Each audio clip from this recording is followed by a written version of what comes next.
You are not waking up to a bad day. You are waking up to an untrained mind.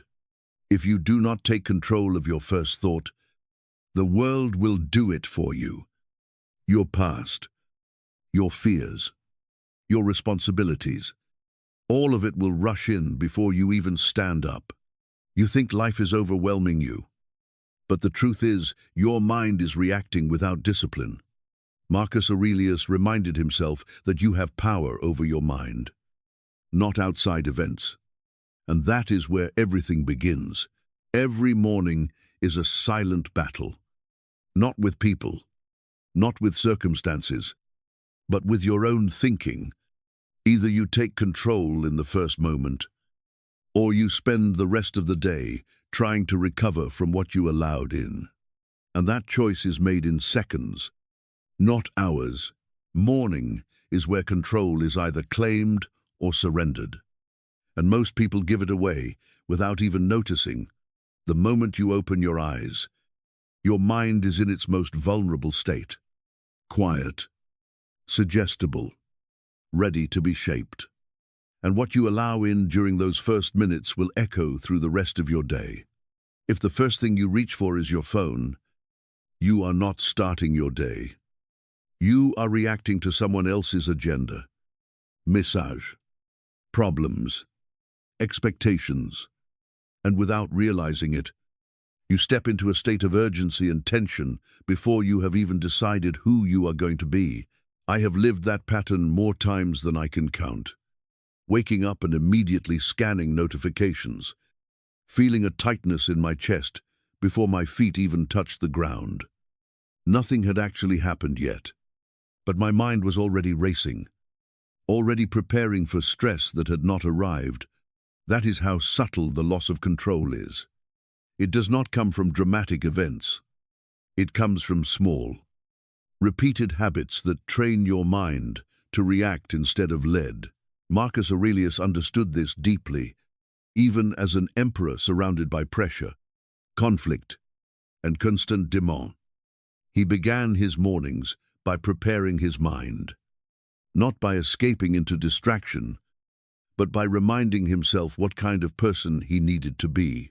He wrote about expecting difficult people, difficult situations, and yet choosing to remain steady, rational, and grounded. That was not optimism. It was discipline. He did not control the empire by first controlling others. He controlled himself before the day began. That is the difference most people miss.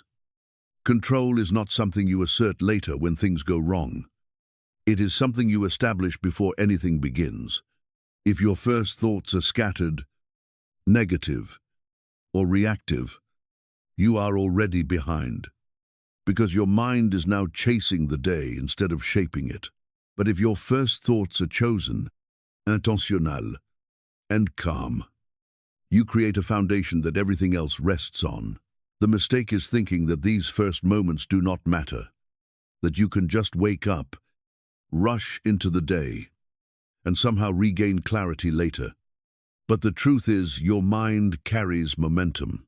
What you start with expands. If you start with stress, you will find more reasons to be stressed. If you start with distraction, your attention will remain fragmented. But if you start with control, even if the day becomes chaotic, there is a part of you that remains stable. This is why the morning is not a routine. It is a decision point.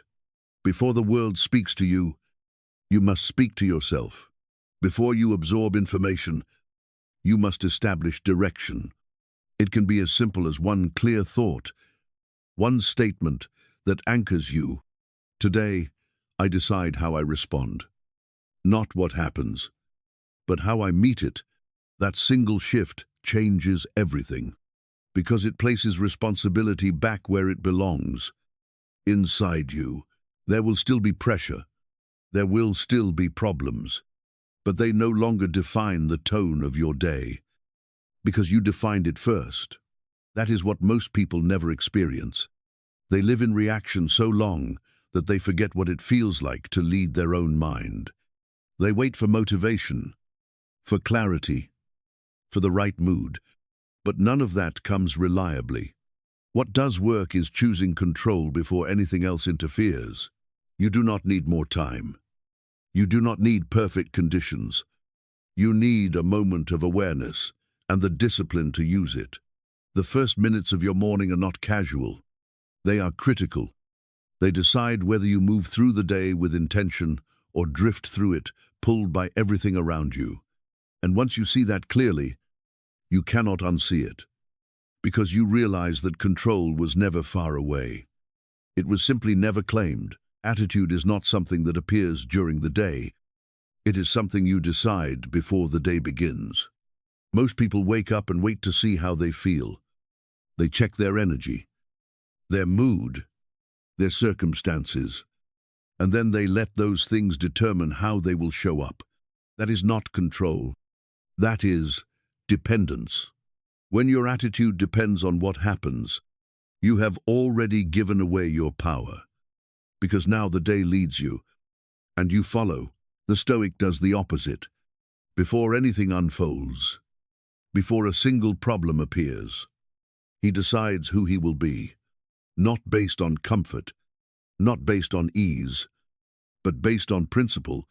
Marcus Aurelius did not wake up asking if the day would be good. He prepared himself to meet whatever came with steadiness. He reminded himself that he would encounter difficult people, ignorance, selfishness, impatience, and he did not use that as an excuse to withdraw. He used it as a reason to stay grounded.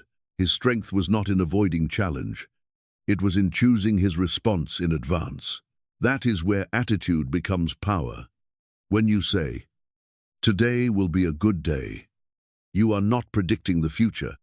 You are defining your role in it.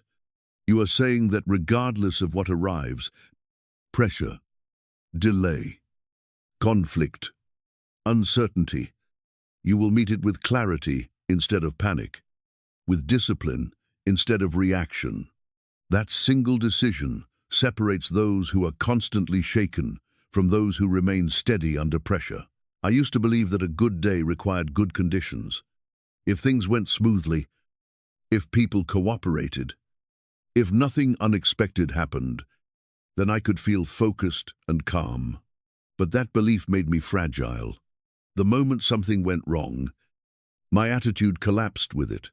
A delayed message, a small mistake, en interruption, and suddenly the entire tone of the day shifted. Not because the situation was overwhelming, but because I had never decided how to stand before it. When you do not choose your attitude, you inherit one. And most of the time, that default is negative. Your mind scans for problems, for threats, for what might go wrong. It prepares you for the worst, not because it wants to harm you, but because it is designed to protect you. But if you let that run unchecked, you spend your life bracing instead of building. You become cautious instead of capable. You react instead of led. Choosing your attitude interrupts that pattern. It is a deliberate act. Simple, but not easy. You wake up and you decide. Not hope, not wish. Decide that you will carry a certain standard into the day, calm, focused, disciplined. You do not negotiate with your mood. You do not wait for motivation. You choose your posture and you hold it.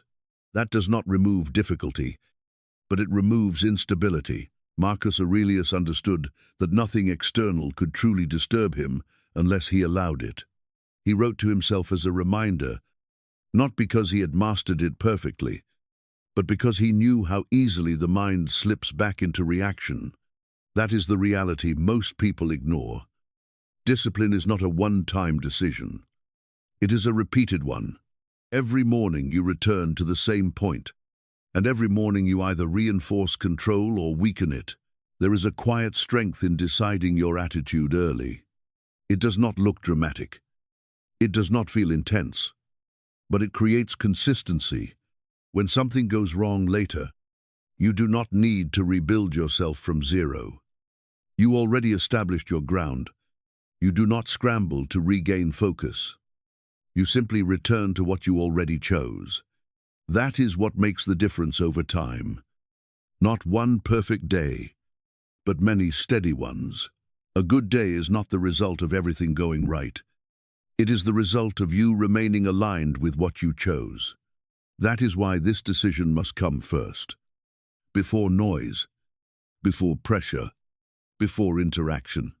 Because once the day begins, it will try to pull you in different directions. Without a clear stance, you will follow.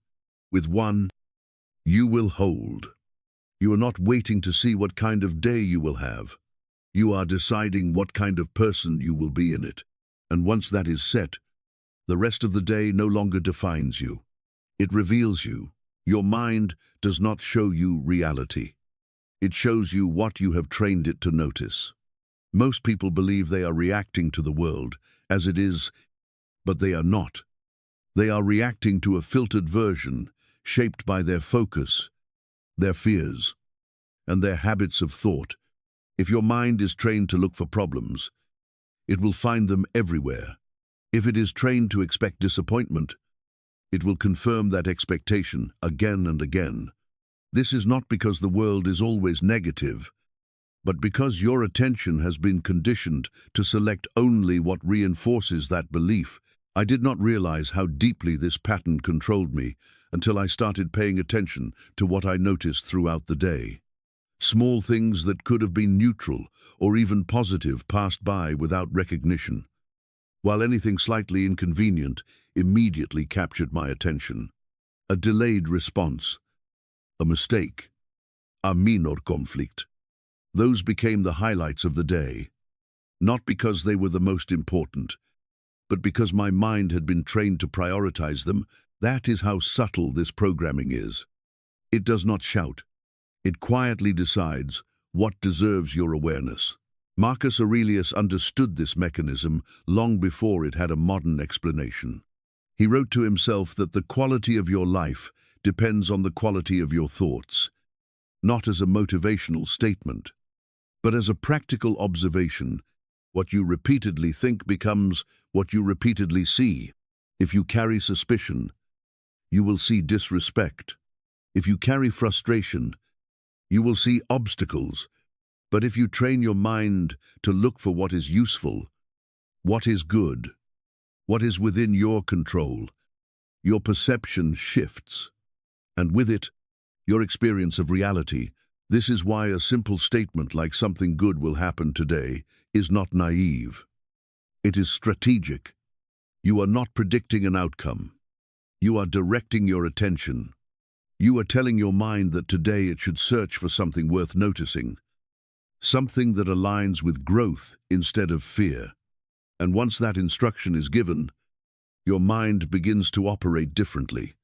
It scans conversations, situations, and moments with a new priority. It looks for opportunity instead of threat, for progress instead of failure. The shift is not immediate in the sense of emotion. You may not suddenly feel excited or optimistic, but the filter has changed, and that changes everything over time. You begin to notice things you used to ignore, a useful insight in a conversation, a small improvement in your work, a moment of clarity in the middle of chaos. These are not new events. They were always there, but now they are visible to you. That is the power of directing your mind. Most people live the opposite way. They wake up and immediately assume that something will go wrong. They anticipate stress, conflict, or disappointment, and without realizing it, they instruct their mind to confirm that assumption, and the mind obeys. It highlights every problem, amplifies every inconvenience, and ignores anything that does not match the expectation. By the end of the day, they feel justified in their belief that the day was difficult. But in reality, they participated in creating that perception.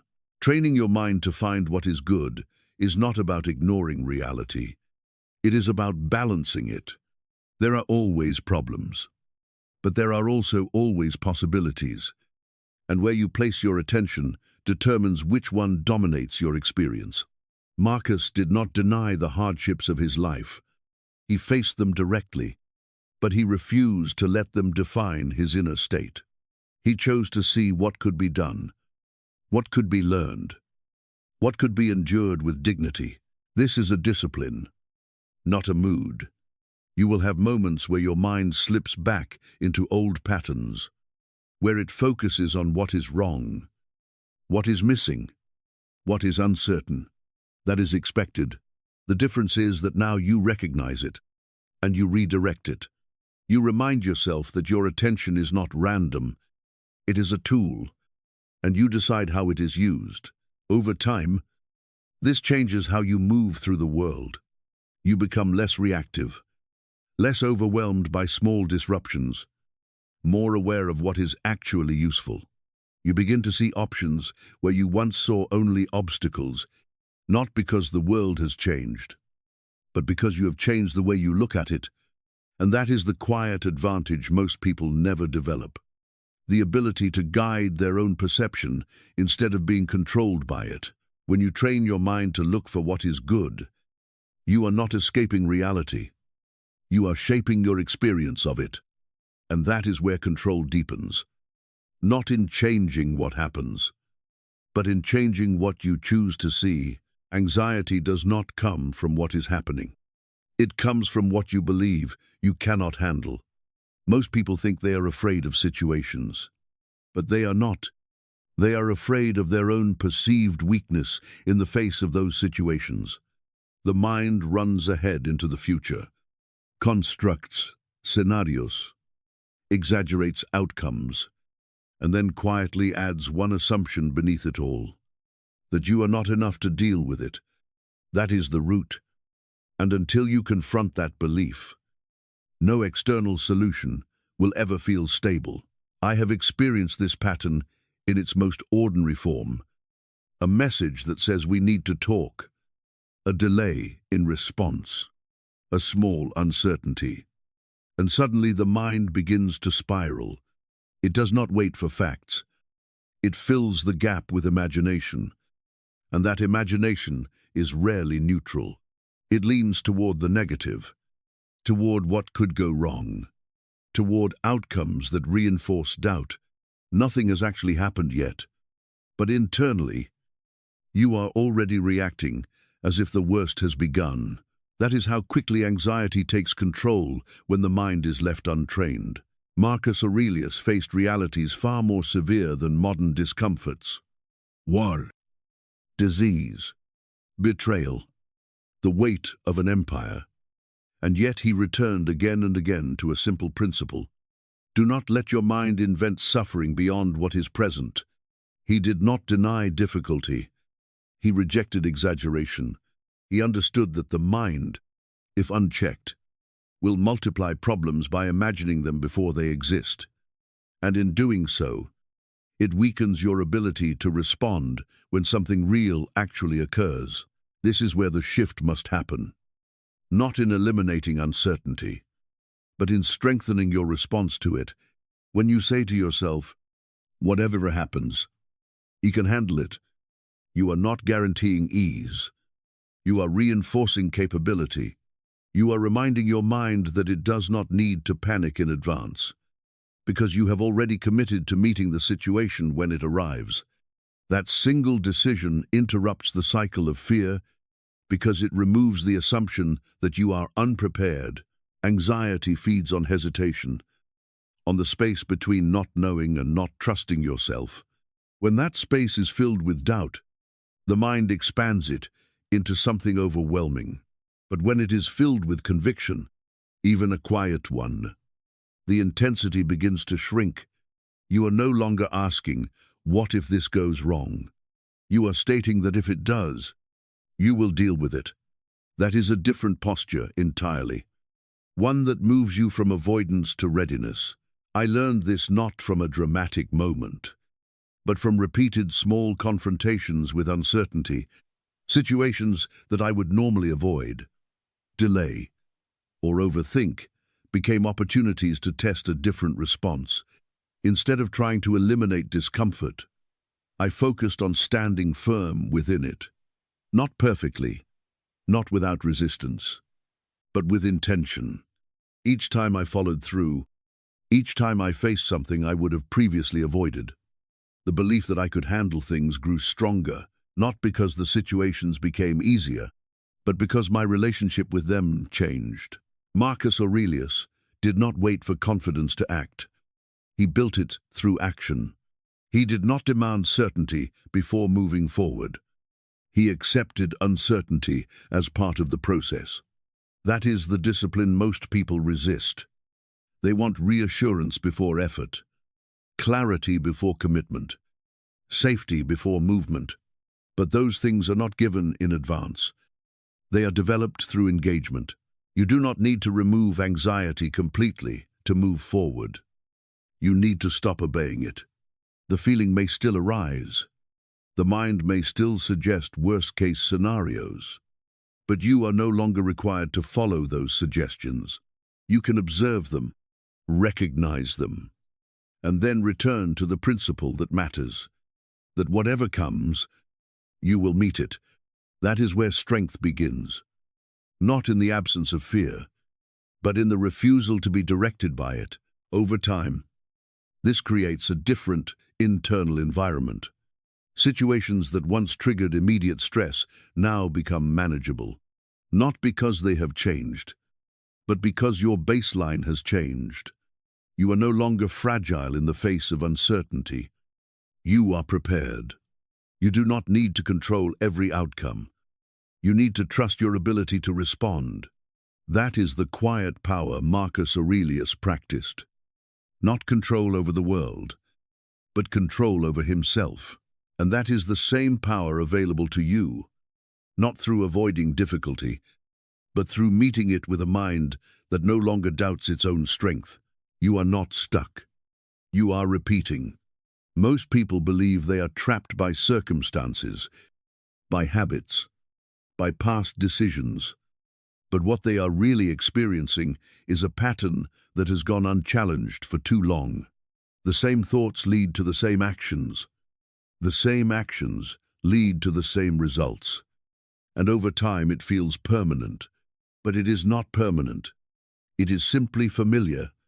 And familiarity is often mistaken for truth. Every morning gives you a point of interruption, a moment where the pattern has not fully taken hold yet. Before the noise begins, before the routine locks in, there is a space where you can choose differently. Not in a dramatic way, not by changing everything at once, but by deciding that today is not a continuation of yesterday. That is what it means to begin a new chapter. It is not about external change. It is about internal refusal to repeat unconsciously. I used to wait for a clear sign to change, a shift in circumstances, a feeling of readiness, something that would justify stepping into a new direction. But that moment never arrived. Days passed, then months, and the same routines kept reinforcing themselves. It became clear that waiting was not preparation. It was avoidance. The idea of a perfect starting point was an illusion that kept me in place. The change did not begin when I felt ready. It began when I stopped asking for permission. Marcus Aurelius lived with constant uncertainty, yet he did not treat his life as something that needed to be reset by external events. He treated each day as a fresh opportunity to align himself with his principles, not because the past disappeared, but because he refused to carry it forward in the same way. He understood that you do not need a new life to change. You need a new decision, repeated consistently. When you say to yourself, a new chapter begins today, you are not declaring a transformation. You are initiating a shift. You are telling your mind that what happened before does not dictate what happens next. You are interrupting the automatic continuation of old patterns. That statement is simple, but it carries weight, because it challenges the idea that you are bound by what you have been. The difficulty is not in understanding this. It is in acting on it. The mind resists change because it prefers what is known, even if what is known is limiting. It will remind you of your past behavior, your previous failures, your inconsistency, and it will use those as evidence that nothing will be different. That is where most people stop. They accept that voice as truth, but that voice is not truth. It is memory, and memory is not authority. You do not erase your past. You outgrow it, and growth does not require a complete reinvention. It requires a small divergence repeated over time. One different decision, one action taken despite resistance, one moment where you choose discipline over comfort. These are not dramatic, but they accumulate, and as they accumulate, they begin to reshape your identity, not through intention alone, but through evidence. I began to notice that change did not feel like a sudden breakthrough. It felt like quiet consistency, choosing to act when it would have been easier to delay, choosing to continue when it would have been comfortable to stop. At first, it did not feel significant, but over time, those small deviations created distance between who I had been and who I was becoming. That is how a new chapter actually unfolds, not through a single decision, but through repeated alignment with a new standard. Marcus Aurelius did not expect himself to be perfect at this. He expected himself to return to it, again and again. That is the part most people overlook. They think failure resets progress, but in reality, the return is part of the process. The moment you recognize that you have slipped back into old patterns and choose to step out again, you are reinforcing the very change you are trying to build. A new chapter does not begin when everything changes.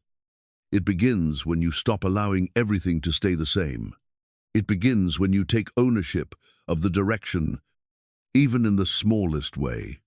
You do not need certainty. You do not need momentum. You need a decision that is followed by action, and then another, and then another.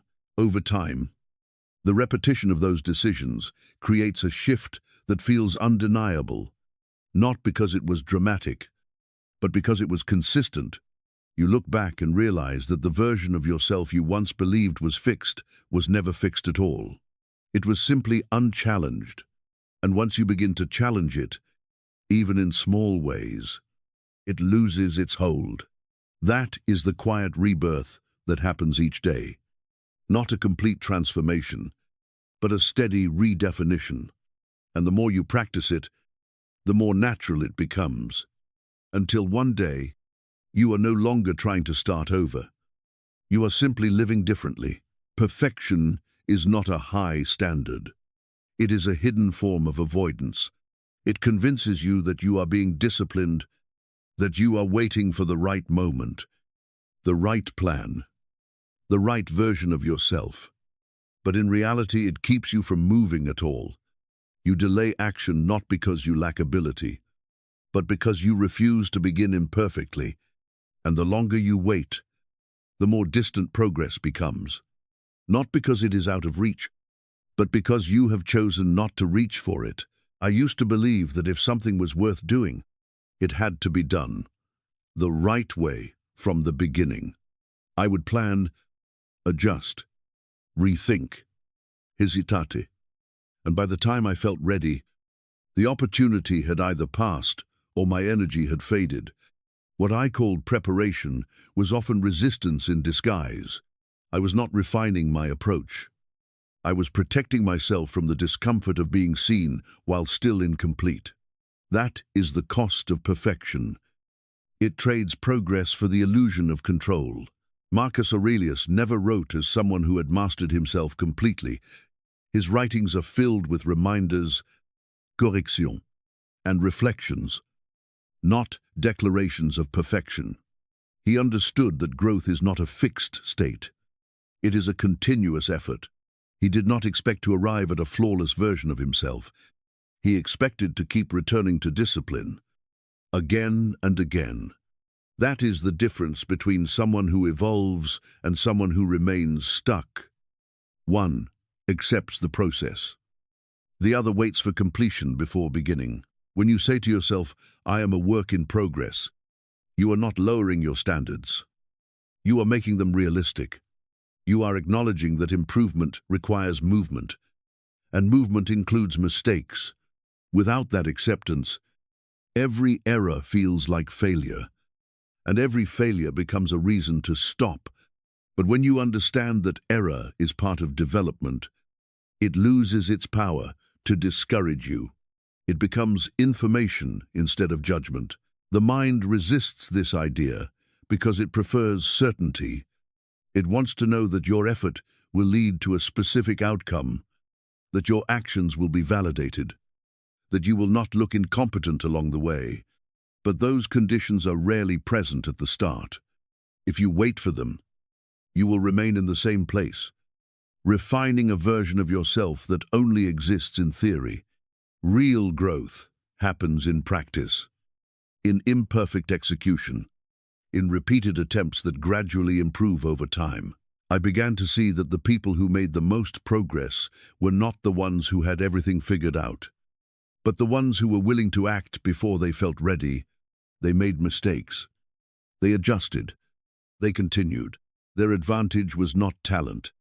It was tolerance for imperfection. They did not protect their image.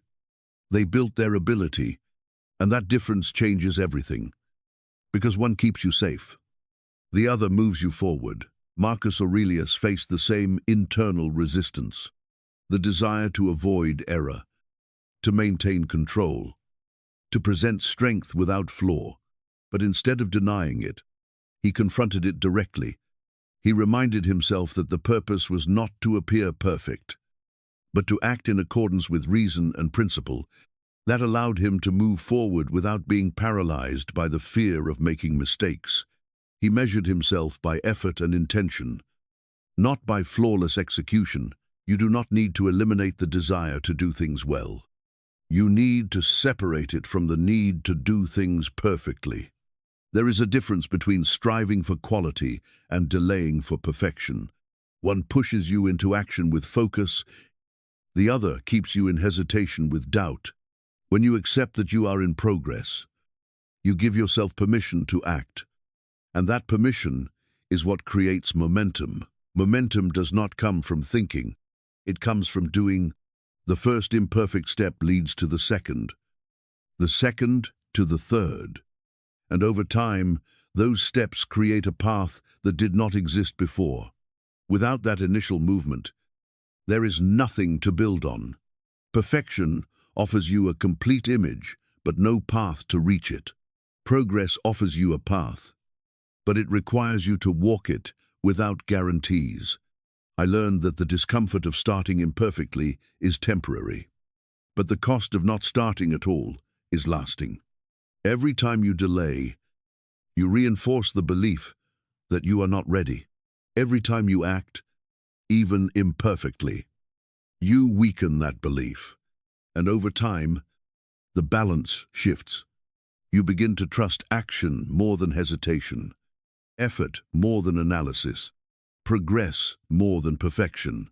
Being a work in progress is not a weakness. It is a condition of growth. It means you are moving, adjusting, learning. It means you are not fixed. And once you accept that, you remove one of the greatest barriers to change: the need to be complete before you begin. Marcus Aurelius did not aim to become perfect. He aimed to become better, consistently, deliberately, without interruption. That is the standard that holds. Not perfection, but persistence in improvement.